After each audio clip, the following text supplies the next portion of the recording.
Hello! Mabuhay everyone! I am Jonald Ortega Crisostomo, a grade 11 UM student from Mother Teresa Colegio de Balatan. In this video, we will take an exciting trip beneath our feet, uncovering the mysteries of the 4 layers of the earth. Through this journey, we discover how each layers is unique. So, before we explore the 4 layers of the earth, let me discuss you about the earth. What is earth? So, what is earth? The earth is the third planet from the sun and the only astronomical object known as harbor light. It's a dynamic planet with a solid surface, ocean, atmosphere, and a magnetic field, all of which contribute to the unique ability to support life. Earth is a part of the solar system and the Milky Way galaxies. This is the Earth.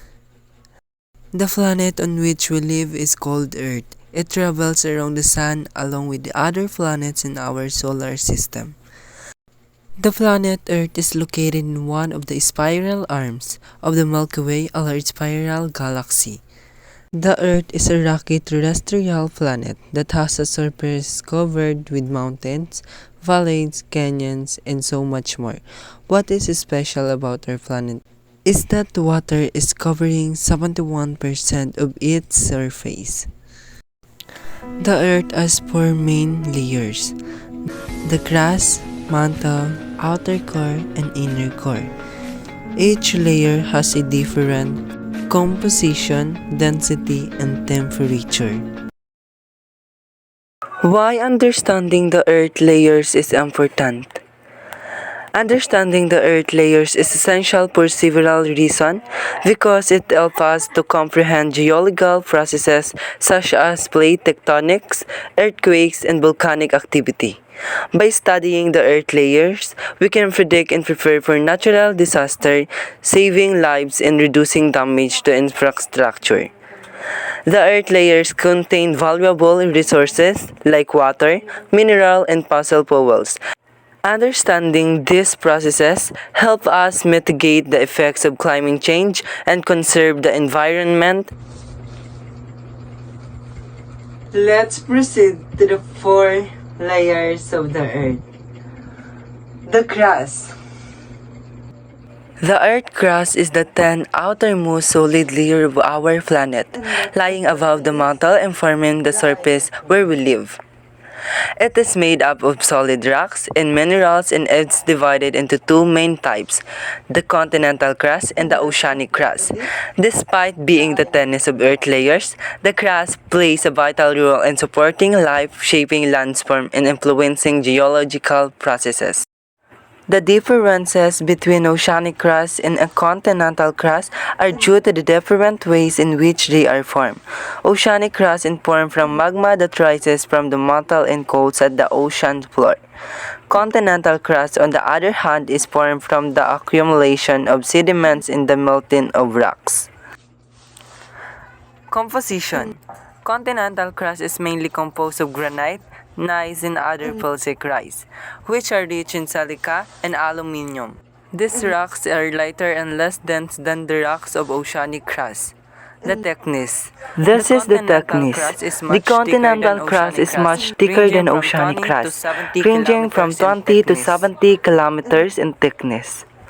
The oceanic crust. Oceanic crust is found under oceans and it is about 4 miles thick in most places. A feature unique to ocean crust is that there are areas known as mid-ocean ridge where oceanic crust is still being created. Magma shoots up through gaps in the ocean's floor here. As it cools, it hardens into new rock which form brand new segments of oceanic crust. Since oceanic crust is heavier than continental crust, it is constantly sinking and moving under continental crust.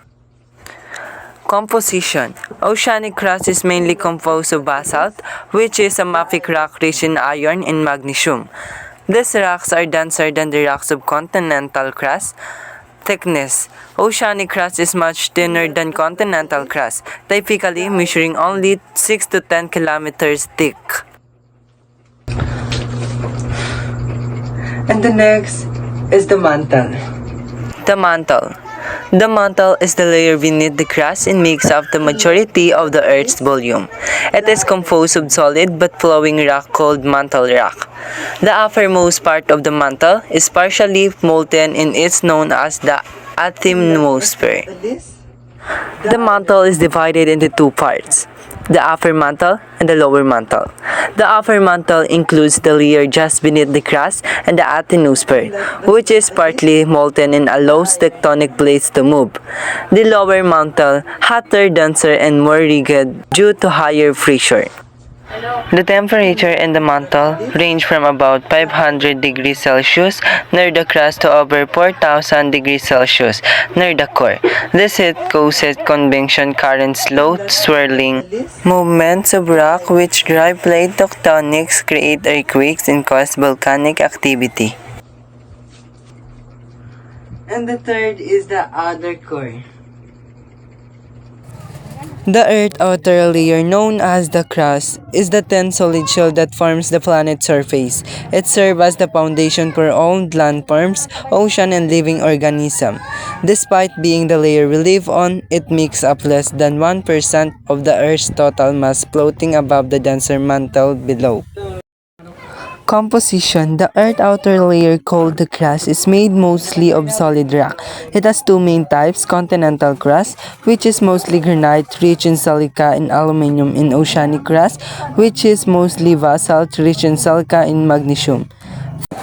Thickness. The crust is very thin compared to the other layers of the Earth. The continental crust range from 30 to 50 kilometers thick, while the oceanic crust is only 5 to 10 kilometers thick. And last but not the least, the inner core. The inner core. The inner core is the Earth's innermost layer, lying at the very center beneath all other layers. It is composed mainly of iron and nickel, with a smaller amount of lighter elements such as sulfur and oxygen. Despite its extremely high temperature, estimated between 5,000 degrees Celsius and 6,000 degrees Celsius, it remained in a solid state. This unusual condition is due to the immense pressure from the layers above, which forces the atoms to stay tightly packed together.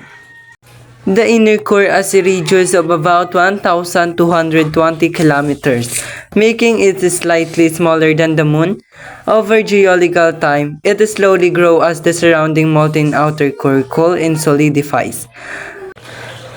This growth is thought to play a role in driving processes in the outer core that generate Earth's magnetic field, a shield that protects life from harmful solar radiation.